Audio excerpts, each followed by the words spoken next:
চাচা আমার না এটা সন্দেহ জাগছে, তোমার ব্রেন আসলেও মাথায় আছে তো, আর না হলে পাঞ্জাব গুছো করো দিন দেখি তোমার হাঁটুর গোড়ায় তোমার ব্রেন চলে এসে কিনা। ও ভালোবাসি যদি বলিস একবার, ও তোরে নিয়ে যাবো আমি সদর ঘাট, ও সদর ঘাটের পান খাওয়াবো বারবার। চাচা আসসালামু আলাইকুম। ওয়ালাইকুম আসসালাম। চাচা শুনলাম নাকি আপনি এই দক্ষিণ পাড়া মসজিদের সভাপতি হয়েছেন? হ্যাঁ ভাইপো, আল্লাহ পাকের রহমত আর তোমাদের দুয়াই মসজিদের সভাপতি হয়েছি। হ্যাঁ চাচা, দুয়া মানে আপনি এই যে সভাপতিটা হয়েছেন, আমার তো মনে হয় শুধুমাত্র আমার এই একার দুয়াই আপনি সভাপতি হয়ে গিয়েছেন।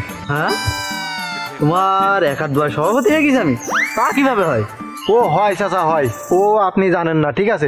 তো যাই হোক, ওই মিষ্টি কিন্তু বাড়ি পৌঁছাই দেবেন, সভাপতি হয়েছেন, আপনার তো এখন টাকায় টাকা হয়ে যাবে। হ্যাঁ, মসজিদের সভাপতিতে আবার টাকা ইনকাম হয়? তোমার কথা তো ঠিক বুঝে উঠতে পারলাম না ভাইপো। হ্যাঁ চাচা, তুমি আমার এই কথা বুঝতে পারবা না, আমার এই কথা তো তোমার মাথার সুরুত করে উপর দিয়ে চলে যাবে, বুঝেছো? তোমার কিছু যুক্তি শিখিয়ে দিচ্ছি, এই যুক্তিতে তুমি মনে করো মসজিদের ওই সভাপতিত্বে এই এলাকার শীর্ষ ধনী হয়ে যেতে পারো, মুকেশ আম্বানিও তোমার পেছনে পড়ে যেতে পারে, জানো তুমি?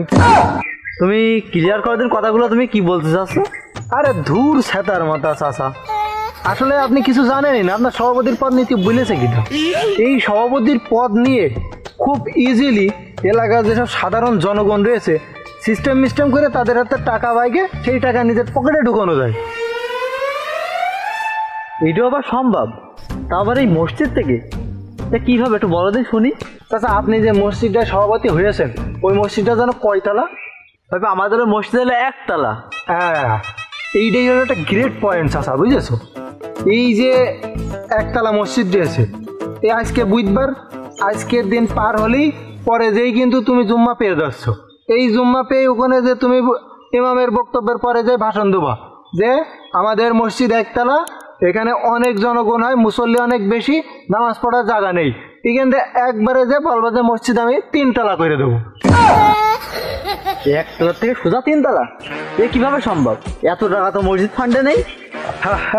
চাচা এই জন্যই তো আমি আইছি তোমার সামনে, বিশিষ্ট যুক্তিবাদী তোমার সামনে হাজির, ঠিক আছে?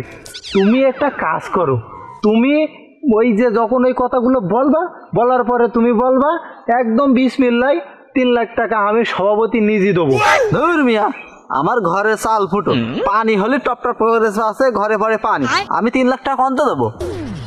চাচা আমার না এটা সন্দেহ জাগছে, তোমার ব্রেন আসলেও মাথায় আছে তো, আর না হলে পাঞ্জাব গুছো করো দিন দেখি তোমার হাঁটুর গোড়ায় তোমার ব্রেন চলে এসে কিনা। তুমি পাগলের মতন কথা কও চাচা, তুমি শুধু উঠে বলবা আমি 3 লাখ টাকা দিচ্ছি, ব্যাস।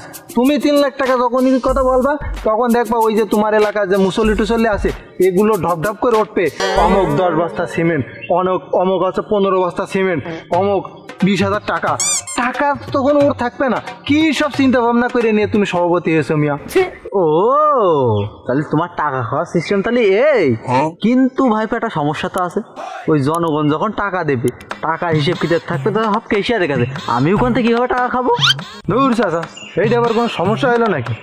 আরে যখন এই প্রজেক্টে কাজটা চলবে, কেশিয়ারের ওই জায়গায় থপত মেরে বসে থেকে বলবো তুমি এই প্রজেক্ট সব দেখাশোনা করো, আমি গেলাম বাজারে জিনিসপত্রগুলো কিনে নিয়ে আসি, ওখানে 2 টাকার মাল 5 টাকা ধরে দিলেই হয়ে গেল, টাকা ওখান থেকে সব চলে আসলে। এইটা আবার কোনো সিস্টেম হইলো নাকি? তোমার এই কথা যদি আমি মেনে চলি আর সাধারণ জনগণ যদি একবার বুঝতে পারে, তা আমার সভাপতিত্ব তো দূরের কথা, সে তো মনে করো আমার গ্রাম ছাড়া হয়ে হতে পারে। আর ওইসব মসজিদটা নিয়ে আল্লাহর ঘর যেহেতু, ওইসব নিয়ে সব চিন্তা ভাবনা করা যাবে না। আর আল্লাহ তো আমার রিজিক লিখেই রেখেছে, আমার রিজিক যা আছে আমি তাই খাবো, তাই পড়বো। আর পরবর্তী কোনো সময় আল্লাহর ঘর মসজিদ মাদ্রাসা নিয়ে এরকম কুবুদ্ধি যেন কারো কোনোদিন দুবা না, ঠিক আছে? এতে কিন্তু আল্লাহ সহ্য করবে না, আল্লাহ কিন্তু তোমার পর নারাজ হবে। তুমি যে কাজ যাচ্ছ যাও, আর দ্বিতীয় টাইম আমার সাথে এই বিষয় নিয়ে যেন কোনো কথা বলবে না। কি বললো আমার, কি বললে? ও চাচা একটু ভেবে দেখো, তোমার ঘরে পানি পড়ছে, এবার কিন্তু ঘরটা পাকা হয়ে যেত, আমার কথাটা নিয়েও কাজে দেবে তোমার।